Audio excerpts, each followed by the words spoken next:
আসসালামু আলাইকুম। লাস্ট 2 দিন আপনাদের সাথে কানেক্টেড ছিলাম না, আমি খুব ব্যস্ত ছিলাম নিজেকে নিয়ে।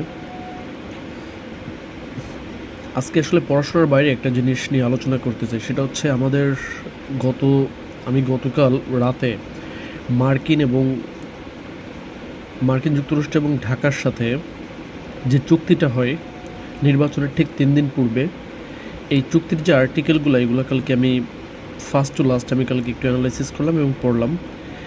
পড়ার পরে আসলে সারা রাত প্রচুর খারাপ লাগতেছিল যে আমরা গণ অভ্যুত্থানটা হলো, সেখানে একটা সরকার, পতিত সরকার আপনার চলে গেল, যাদেরকে আমরা ঘুষ দুর্নীতির কারণে বিভিন্ন কারণে আমরা তাদেরকে দেশ থেকে বিতাড়িত করলাম। আমরা ভাবছিলাম বাংলাদেশ একটা একটা দেশ হবে যেখানে সার্বভৌমত্ব বজায় থাকবে, কোনো দেশের তবেদারি মেনে নেবে না। কিন্তু কি হলো জানেন, এটা নিয়ে কেউ কোনো কথা বলবে না। কারণ কি, এখানে যারা কথা বলবে সবার সাথে জড়িত। নির্বাচনের ঠিক তিন দিন পূর্বে যে চুক্তিটা হয় আমেরিকার সাথে, সেখানে অনেকগুলো আর্টিকেল আছে, যার মধ্যে বাংলাদেশ হচ্ছে 136টা কাজ বাংলাদেশের অবশ্যই করতে হবে, সেখানে আমেরিকার করতে হবে অনলি 6টা। এখন আপনারা বলেন, একটা চুক্তি হতে গেলে অবশ্যই দুইটা দেশের একটা ব্যালেন্সিং রিলেশন থাকে, যেখানে ব্যালেন্সিং গেইন বা অ্যাটেইন থাকে, যে দুইটা দলই সমানভাবে উপকৃত হয়। কিন্তু এটা কেমন চুক্তি আপনারা বলেন? এই চুক্তির আমি জাস্ট 27.1 নম্বর যে আর্টিকেল, সেখানে কি বলা আছে জানেন?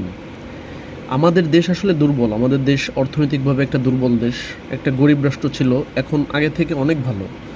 কিন্তু আমাদের দেশ আসলে দুইটা জিনিসের উপর নির্ভর করে আমাদের দেশের অর্থনৈতিক অবস্থা। সেটা হচ্ছে আমাদের রেডিমেডস গার্মেন্টস থেকে আমাদের যে অর্জনটা, এবং আমাদের দেশে এফডিআই, ফরেন ডিরেক্ট ইনভেস্টমেন্ট।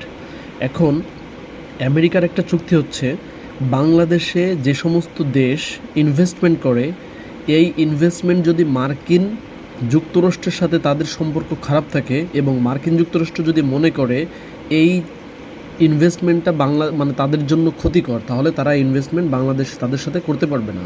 আপনারা জাস্ট বুঝতে পারছেন? মনে করেন চীন বা ইংল্যান্ড বাংলাদেশে অনেক ইনভেস্টমেন্ট করে, জাপান বাংলাদেশে অনেক ইনভেস্টমেন্ট করে। এখন তারা যদি মনে করে, আমেরিকা যদি মনে করে যে তাদের সাথে তাদের একটা সংঘাত এবং আমেরিকার এই ইনভেস্টমেন্ট পছন্দ হয় না, তাহলে বাংলাদেশ ইনভেস্টমেন্ট নিতে পারবে না। সেকেন্ড একটা চুক্তি, আপনারা জাস্ট ভাবুন, বাংলাদেশ এখন থেকে শুয়োরের মাংস আমদানি করবে। শুয়োর তো বোঝেন, আমাদের ইসলাম ধর্মে সম্পূর্ণ নিষিদ্ধ, এবং এই আমদানি করতে বাংলাদেশ বাধ্য থাকবে। আগামী 5 বছরে কত টাকার মানে কত টাকার ইম্পোর্ট করবে, সেটা জাস্ট বাধ্য, অব্লিগেটরি করা রয়েছে। থার্ডলি, বাংলাদেশের যে সমস্ত বিষয়